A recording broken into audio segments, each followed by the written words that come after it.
देने के लिए देश की पहली आदिवासी महिला जो पहुंची है देश के सर्वोच्च स्तर तक, सर्वोच्च पद तक, उन्हें बधाई देने के लिए खुद पहुंचे हैं प्रधानमंत्री नरेंद्र मोदी द्रौपदी मुर्मू के निवास स्थान पर।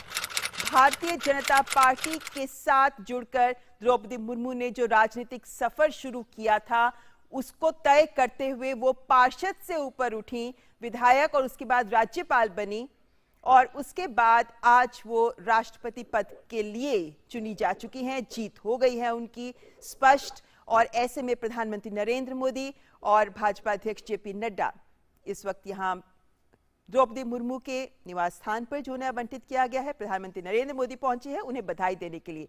शैलेंद्र, ये हमारे लोकतंत्र की ताकत दिखाता है कि किस तरीके से जमीन पर कार्य करने वाली एक महिला को सर्वोच्च पद मिला और ये पल वाकई अनूठा है। देश के प्रधानमंत्री खुद पहुंचे हैं उन्हें बधाई देने। निश्चित तौर पर बनता और आज एक इतिहास बनता हुआ हम सब देख रहे हैं। आज एक इतिहास का गौरवशाली क्षण जब भारतीय लोकतंत्र में एक आदिवासी समाज से आने वाली महिला को सर्वोच्च पद हासिल होने जा रहा है। और हम जानते हैं कि आप सीधी तस्वीरें देख रहे हैं जब प्रधानमंत्री नरेंद्र मोदी पहुंचे हैं बधाई देने के लिए, साथ में बीजेपी के राष्ट्रीय अध्यक्ष जेपी नड्डा है। निश्चित तौर पर ये जो गौरवशाली क्षण है, आज जो गौरवशाली दिन है, पूरी दुनिया को भारत ने दिखाया है कि हमारे लोकतंत्र की जड़ें कितनी गहरी है। हमारा जो सबसे विशाल लोकतंत्र, सबसे पुराना लोकतंत्र, दरअसल वो दुनिया को दिखा रहा है कि किस तरह से यहाँ पर सभी समुदाय के सभी वर्गों के प्रतिनिधित्व का ध्यान रखा जाता है और किस तरह से आदिवासी समाज से आने वाली महिला सर्वोच्च पद तक पहुंचती है। तो निश्चित तौर पर आज का दिन इतिहास में सुनहरे अक्षरों में लिखा जाएगा और हम उस इतिहास बनते हुए दिन देख रहे हैं। देश भर से जो तस्वीरें आ रही हैं वो आह्लादित करने वाली हैं, वो उत्साहित करने वाली हैं। शैलेंद्र, यहाँ पर हम दर्शकों को ये भी बताना चाहेंगे कि जब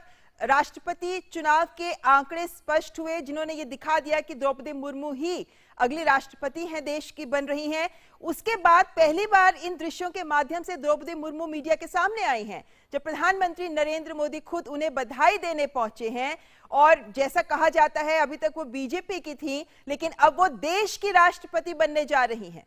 निश्चित तौर पर वो देश की राष्ट्रपति बनने जा रही है और हम जानते हैं कि एक ऐसी राष्ट्रपति बनने जा रही है जो आदिवासी महिला समाज से आती है। और निश्चित तौर पर उस गौरवशाली क्षण को हम सब महसूस कर रहे हैं और पूरे देश में जो तस्वीरें आ रही हैं वो भी दिखा रही है किस तरह से लोगों में उत्साह है। और हम देख रहे हैं कि तस्वीरों के जरिए जो भारतीय संस्कृति है, जो आदिवासी संस्कृति है, उसकी भी झलक दिखती है। और ये दरअसल आज का दिन इसलिए भी महत्वपूर्ण है कि आप देखें कि देश में पहली बार होने जा रहा है। तो निश्चित तौर पर उस लिहाज से भी आज हम देख रहे हैं कि सभी इस बात को समझ रहे हैं कि भारतीय लोकतंत्र में एक नया इतिहास रचा गया है। भारतीय लोकतंत्र ने दुनिया को दिखाया है इन तस्वीरों के माध्यम से, इस फैसले के माध्यम से, इस चुनाव के माध्यम से कि किस तरह से भारतीय लोकतंत्र की जड़ें दिनों दिन निरंतर गहरी होती जा रही है और मजबूत होती जा रही है। तो निश्चित तौर पर वो गौरवशाली क्षण, वो गौरवशाली दिन और इतिहास बनता हुआ हम सब देख रहे हैं।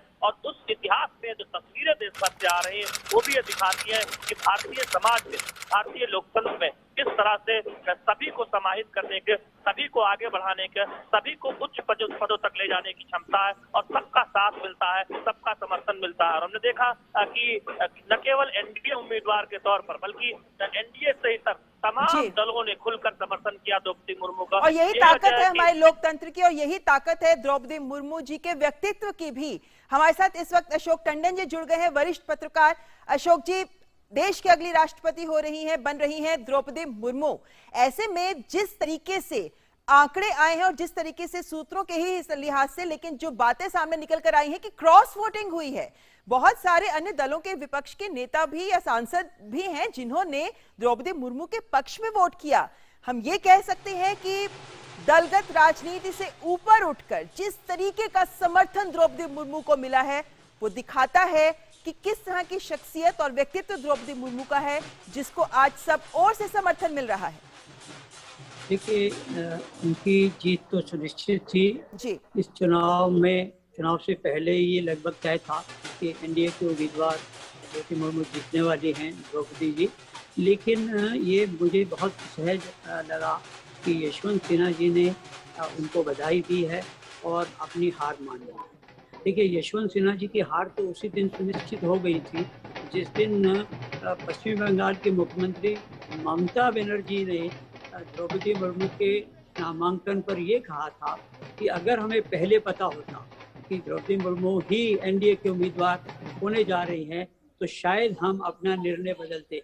तो ये जो एक तथ्य सामने आया, इससे एक चीज स्पष्ट हो गई कि विपक्ष ने जो अपनी एकजुटता का प्रमाण देने के लिए यशवंत सिन्हा जी को खड़ा किया था, वो एकजुटता तो तितर बितर हो गई, तहस नहस हो गई। क्योंकि ममता बनर्जी के बयान के बाद लगातार हम देख रहे थे कितने ही क्षेत्रीय दल उनके समर्थन में आते गए और इसी कारण से उनकी जीत और ज्यादा सुनिश्चित हो गई। मेरा मानना है कि उनको